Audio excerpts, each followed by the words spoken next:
Aujourd'hui, je vous propose de créer un sac cabas de taille moyenne, 29 cm de long, 20 cm de haut et 6 cm de profondeur. Vous pouvez le porter à la main grâce à ces deux anses ou alors à l'épaule avec une petite bandoulière. À l'arrière, une poche zippée, cachée et doublée. Le sac s'ouvre et se ferme grâce à un panneau zippé. Une petite base en simili-cuir et sur le devant du sac, ce qui ressemble à un passepoil de chaque côté, mais qui n'en est pas. Le sac est entièrement doublé et ouatiné, sans aucune couture apparente à l'intérieur. J'ai rajouté une poche plaquée. Les extrémités de la petite bandoulière sont prises dans les coutures. Les extrémités des anses sont, elles, prises dans les coutures du panneau zippé. Découpez les différents morceaux de ce sac en suivant les indications et les mesures qui se trouvent dans la fiche que vous obtiendrez en écrivant à cette adresse. Commençons par faire les extensions des anses. Placez endroit contre endroit. Alignez les deux bords. Faites une couture à 1/2 cm du bord tout le long. Une fois la couture faite, tirez le tissu imprimé pour que les deux bords qui restent à coudre se retrouvent l'un sur l'autre. Mettez des pinces pour tenir en place et refaites une piqûre à 1/2 cm tout le long. Vous obtenez une sorte de tunnel que vous allez retourner sur l'endroit. Un peu comme ceci.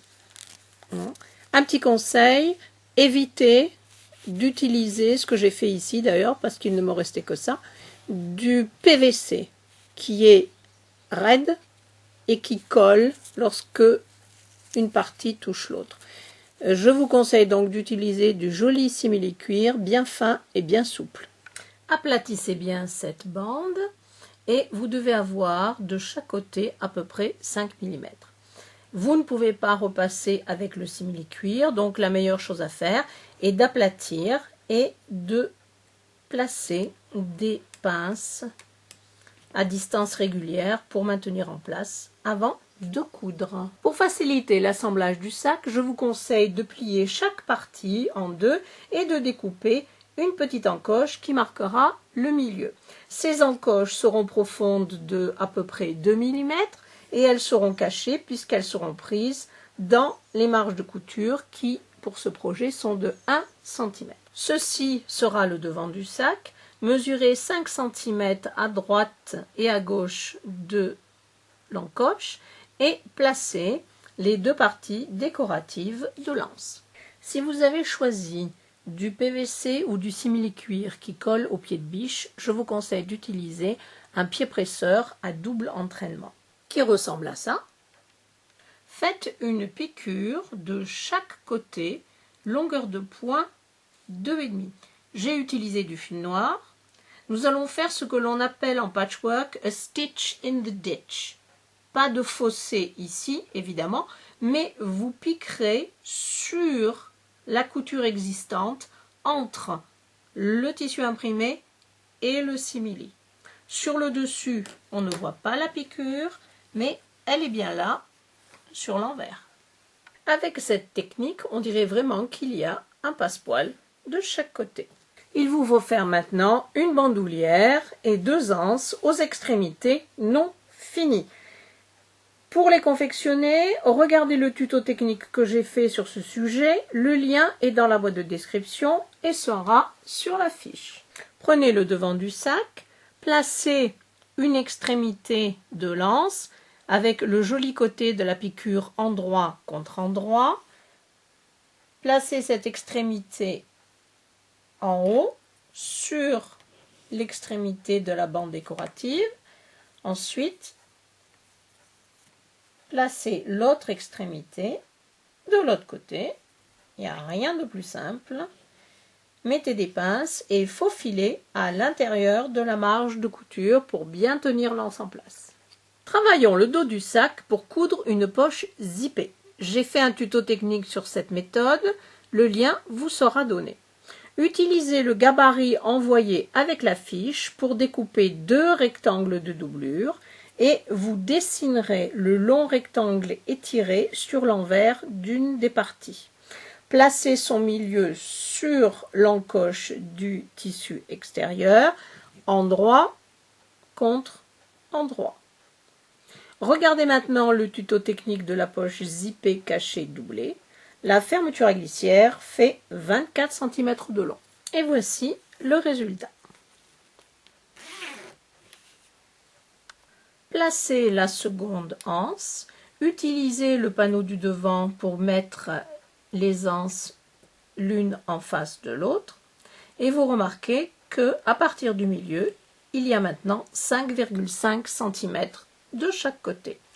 Faufilez les extrémités de l'anse à l'intérieur de la marge de couture. Pour le dos et le devant, n'oubliez pas que dans les coins supérieurs, vous devez enlever un petit rectangle de 1 cm de haut sur 2 cm et demi de long. Maintenez les anses avec une épingle en plus de la faufilure. Ensuite, prenez la bande du panneau zippé, placez endroit contre endroit, alignez le bord supérieur et les encoches et faites une couture à 1 cm tout le long. Voici ce que vous venez de coudre. Maintenant, levez l'anse et pliez au niveau de la couture pour avoir ceci derrière et faites une surpiqûre, longueur de point 3 ou 3,5 selon l'épaisseur des tissus, à 5 mm du bord tout le long. Au niveau des bandes de décoration, une fois la piqûre faite, n'hésitez pas à enlever de l'épaisseur à ce niveau, au niveau de l'extrémité de l'anse. Ça sera beaucoup plus facile pour coudre la surpiqûre. Cousons la base, endroit contre endroit, alignez encoche et faites une piqûre, placez sur l'endroit, pliez la partie en tissu, aplatissez bien la couture et faites une surpiqûre à 5 mm du bord, longueur de point 3. En utilisant un décoté comme patron, découpez 2 morceaux de doublure, ainsi que 2 morceaux de thermocollant ou bien de ouate, comme ici. Vous voyez que la ouate, je l'ai découpée 1 cm plus petite tout autour. Repassez le thermocollant au dos de la doublure parce que le dos et le devant sont trop travaillés. En ce qui concerne la ouate, je vais la coudre, je vais l'épingler d'abord, ensuite la coudre en faisant une piqûre à 2 cm tout autour pour bien la maintenir en place. Si vous voulez mettre des poches sur la doublure à l'intérieur de votre sac, il faut le faire maintenant. J'ai mis ici une simple poche plaquée sur un des côtés. J'ai fait un tuto qui montre la technique de la poche plaquée et doublée. Je vous donnerai le lien. Cousons maintenant la fermeture à glissière. Placez endroit contre endroit. Alignez les bords supérieurs et faites coïncider les encoches. Prenez une partie de la doublure. Vérifiez bien que le petit côté soit bien en haut. Placez encoche sur encoche. Et alignez encore une fois les bords supérieurs. Mettez des pinces tout le long et faites une piqûre en utilisant le pied de biche spécial fermeture à glissière. Donc ça sera dans ce sens. Prenez l'autre côté, l'endroit est vers vous. Voici ce que vous venez de coudre. Ouvrez, levez par la fermeture à glissière. Faites pivoter, placez endroit contre endroit, alignez les bords et faites coïncider les encoches. Prenez la seconde partie de la doublure, ici celle avec la poche, endroit contre endroit, encore une fois, on superpose les encoches et le bord supérieur on met des pinces et on refait une piqûre. Ouvrez la partie doublure. Faites passer de chaque côté de la fermeture à glissière un morceau de tissu extérieur, un morceau de tissu doublure. Écartez bien les tissus du centre, mettez quelques épingles pour tenir et faites une surpiqûre de chaque côté de la fermeture à glissière à 5 mm du bord, longueur de point 3. Si vous utilisez une fermeture à glissière qui est un petit peu longue, je vous conseille, après avoir mis le curseur vers l'intérieur, de faire des petits points d'arrêt aux extrémités ici du tissu. J'ai changé l'angle de la prise de vue.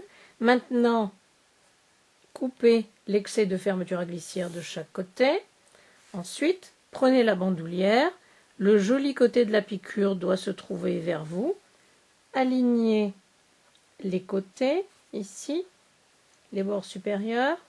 Ensuite, mettez une pince pour tenir en place et faites une faufilure à l'intérieur de la marge de couture, longueur de pointe 3 ou 4, et vous ferez la même chose évidemment à l'autre extrémité. Ouvrez la fermeture à glissière, placez la bandoulière vers le milieu du sac.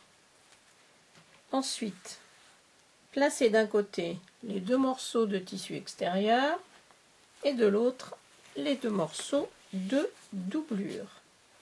Alignez les bords et mettez des pinces ou des épingles. Piquez toutes les lignes droites autour du sac, sauf dans la base de la doublure où vous allez laisser une ouverture à peu près de 20 cm. Ne touchez absolument pas les coins. Avec ce genre de modèle de sac, il y a une technique pour coudre d'abord les coins qui se trouvent de chaque côté de la fermeture à glissière et ensuite les coins du bas du sac. Je vous ai déjà montré cette technique plusieurs fois.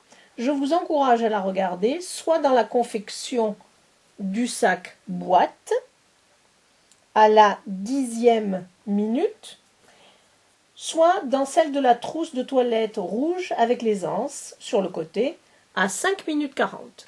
Après avoir cousu les coins, votre sac ressemble à un ballon de rugby aplati. Retournez le sac sur l'endroit par l'ouverture qui est dans la base de la doublure. Je ferme toujours les ouvertures en faisant un point à la main qui est très facile à faire et qui s'appelle le point d'échelle. Vous verrez pourquoi il porte ce nom en regardant le tuto technique que j'ai fait à ce sujet avec conseils et gros plans. La couture que vous obtenez est nette et bien plate. Le lien vers ce tuto est mentionné dans la boîte de description et il sera aussi sur la fiche. Retournez le sac sur l'endroit et faites bien ressortir les coins. Ce sac est maintenant fini. J'espère que cette vidéo vous a plu et que vous avez appris quelque chose. Je vous dis à bientôt. Au revoir.